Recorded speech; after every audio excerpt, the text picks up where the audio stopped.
Գիտեք, սա նախ շատ ցավալի իրողություն է տեղի ունենում եւ պետք է մենք բոլորս էլ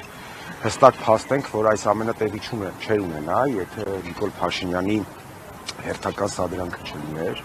որովհետեւ ինչ տեղի ունեցավ, ըստ էության բոլորս էլ գիտենք, իրողությունը տեղի ունեցել մարդկանց աչքի առջև, ըստ էության ինչ եղավ, մարդիկ գնացել էին Ծաղկազարդի Սուրբ Պատարագին մասնակցելու, իրենց համար մասնակցում են պատարագին եւ Նիկոլ Փաշինյանը հերթական անգամ խայտարակ պահվածք դրսևորեց, ուղղակի ներխուժեց եկեղեցի, բոլորին բրդելով, բոլորին իկոմ քաշելով գնաց եւ ըստ էության սադրեց այս իրավիճակը եւ պետք է փաստենք, որ այս ինչ որ տեղի ունենում շատ ամոթ է եւ երբ տղամարդը 50 տարեկան, առավել եւս Հայաստանի Հանրապետության վարչապետի պաշտոնը զբաղեցնող անձը նման վերաբերմունք է դրսևորում, նրան նման սադրանքների է գնում, դա անընդունելի է եւ դա բացարձակապես կապ չունի որևիցե մի քաղաքական իրողությունների հետ, սա ընդհանրապես բարոյականության հարց է եւ առավել եւս հաշվի առնելով նաեւ որ ներգրաված անձինք երեխաներ են, ովքեր բացարձակապես ոչ մի բան չեն արել եւ ընդհանրապես զոհ են գնացել Փաշինյանի հերթական մանիպուլյացիային եւ սադրանքին, ես պետք է ասեմ, որ բոլոր քաղաքական ուժերը, բոլոր հասարակական դերակատարները պետք է միանշանակ դատապարտեն այն ֆարսը, որը տեղի ունենում այստեղ եւ պետք է իրենց ուժերի ներածին չափով պայքարեն, որպեսզի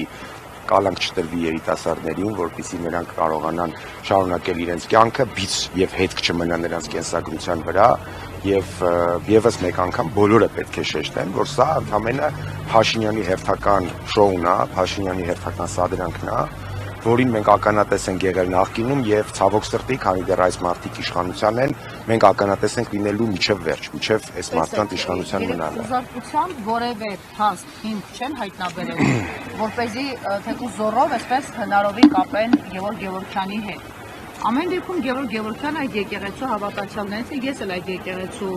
հավատացյալներից եմ եւ մշտապես տեսնում եմ այդ մարդկանց այնտեղ։ Հիմա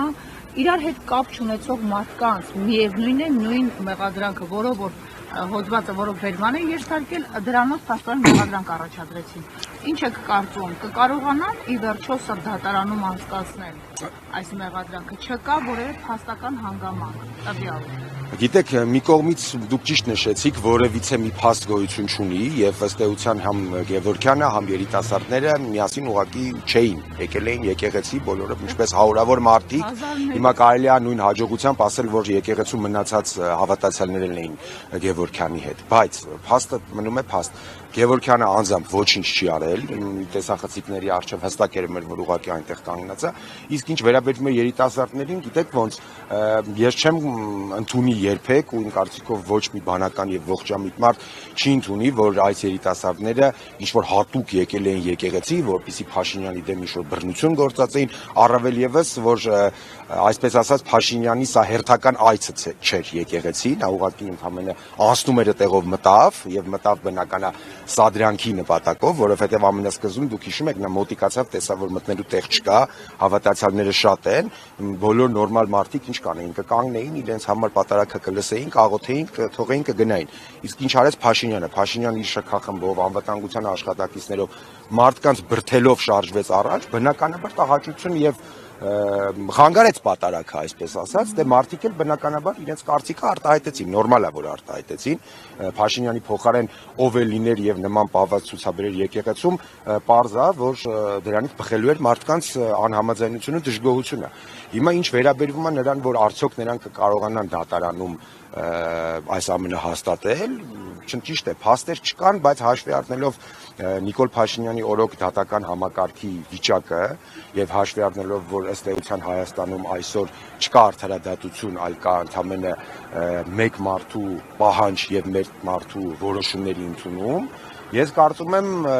ինչ ուզենան այնե կանեն, սենց ասեմ, հարգելի լրագրողներ։ Ինչին է պետք Փաշինյանին։ Փաշինյանը նախընտրական շրջանում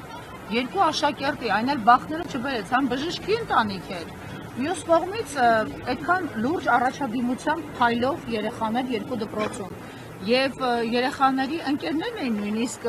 ասենք մի քանի գլուխ բարձր շատ շատերից։ Հիմա այս իրավիճակում ինչ էֆեկտ ստացավ Փաշինյանը, եթե նախընտրականում սկսում են ամենուր քննարկել իր բռնապետության մասին, քննարկում են, թե ինչպես ինքը գնաց սադրանքի այն եկեղեցում, որտեղ ընդամենը 2 ամիս առաջ չկարողացավ ներս մտնել։ Քահանաները դռները փակել էին դպիրների եւ սակավագներ առանձնացել էին, որպեսզի չհաղորդակցվեն Նիկոլ Փաշինյանի հետ։ Դե նախ Փաշինյանը բոլորս է գիտենք, որ շատ քինախնդիր եւ հիշաչար մարդ է եւ ցանկացած նմանատիպ քայլ իր հանդեպ ինքը հիշում է եւ փորձում է հնարավորան դեպքում այսպես ասած մուր հանել մարդկանցից, իսկ ինչ վերաբերվում է իմաստին, գիտեք ոնց Փաշինյանի գործողությունների մեջ շատ հաճախ առաջին հայացքից իմաստ չկա, օրինակ նույն մետրոյում մեր հայրենակցու վրա հարձակվելը կամ այդ շատ բավականին կռեհիկ ձևով այդ ժինգյալով հաց ուտելու պատմությունը։ Ես կարծում եմ, որ Փաշինյանը ընդհանրապես լուծում է մի խնդիր, իր այս սենսացիոն եւ անընդունելի պահվածքով ընդհանրապես փորձում է մնա տեղեկատվական մեյնսթրիմում, որովհետեւ նա հստակ հասկանում է, որ քաղաքականապես առաջարկելու բան չունի, արդեն քաղաքականությունը եւ քաղաքական խոսույթը Նիկոլ Փաշինյանի բացարձակապես սպառվել է, արդեն անցել է բացահայտ սպառնալիքի եւ շանտաժի պատերազմով է նույնիսկ սպառնում հայ ժողովրդին եւ եթե մարդիկ չունեն քաղաքական խոսույթ, եթե մարդիկ չունեն որևիցե մի առաջարկ հանրությանը, նրանք պետք է գնան էժանագին մանիպուլյացիաների, էժանագին ինչ-որ շոուների, գիտեք ոնց հնարավոր է եւ Նիկոլ Փաշինյանը հույսը դրել է նմանատիպ բաների վրա։